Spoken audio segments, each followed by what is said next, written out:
All right, let's jump right into this explainer. Today, we're unpacking something pretty fascinating. It's essentially a blueprint, a literal step-by-step architecture for tackling one of the most highly charged family dynamics out there.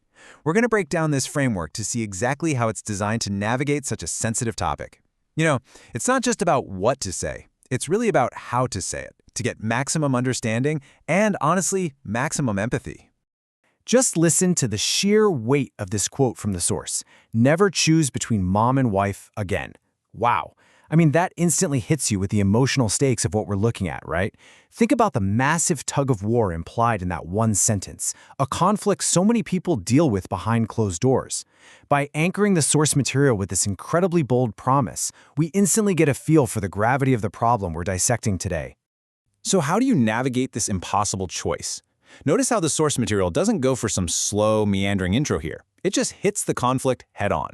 By asking a question that taps directly into the deep emotional reality of being caught between a spouse and a mother, it sets up these incredible stakes.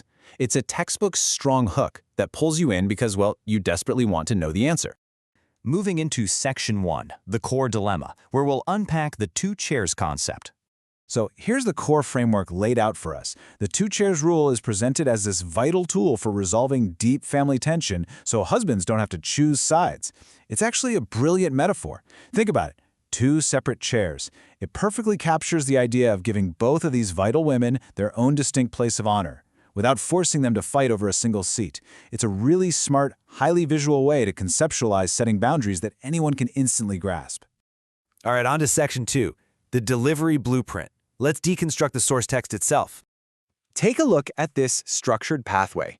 The source material lays out 4 exact sequential steps for building a script to deliver this message perfectly. You start with a strong hook, move into a clear intro, deliver step-by-step value, and finish with a strong call to action. And honestly, delivering super sensitive relationship advice is going to totally backfire if you don't have this kind of logical progression. It makes sure the audience is actually guided through the solution, rather than just feeling completely overwhelmed by it. Now, structure is only half the battle. Tone is just as crucial.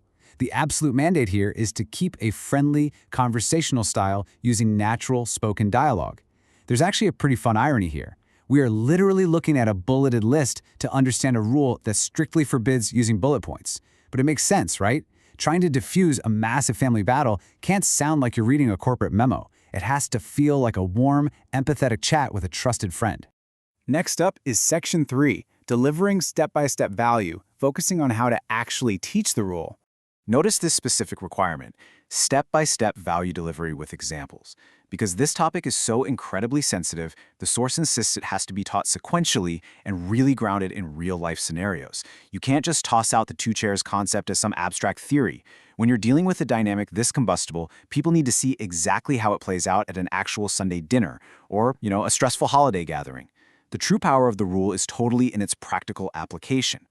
This brilliantly shows the difference in approach. You want to avoid that dry, rigid manual style on the left and go all in on the warm, engaging vibe on the right. If we just rattle off rules, we're going to alienate people instantly. Natural dialogue is what actually builds trust. Really, it's the only way those step-by-step instructions and real-world examples will sink in for the person who desperately needs to hear them. Like the saying goes, you have to connect before you can guide. Finally, Section 4, the resolution, where we look at the strong call to action. A really crucial point of this entire blueprint is landing on a forceful conclusion.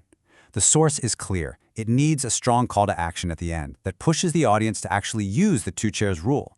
You can't just let the explainer fizzle out or end on some passive note. After you've walked them through the concepts and the examples, you have to challenge them. You have to tell them what to do next. This whole architecture we've been looking at, it all builds toward this single moment of action, turning theory into real-world change.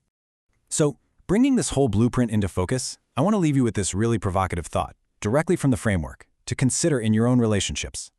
How will you seat the people in your life using the two chairs rule? Are you going to keep forcing them to fight for the exact same space, or will you use these steps to make sure both have a distinct place of honor?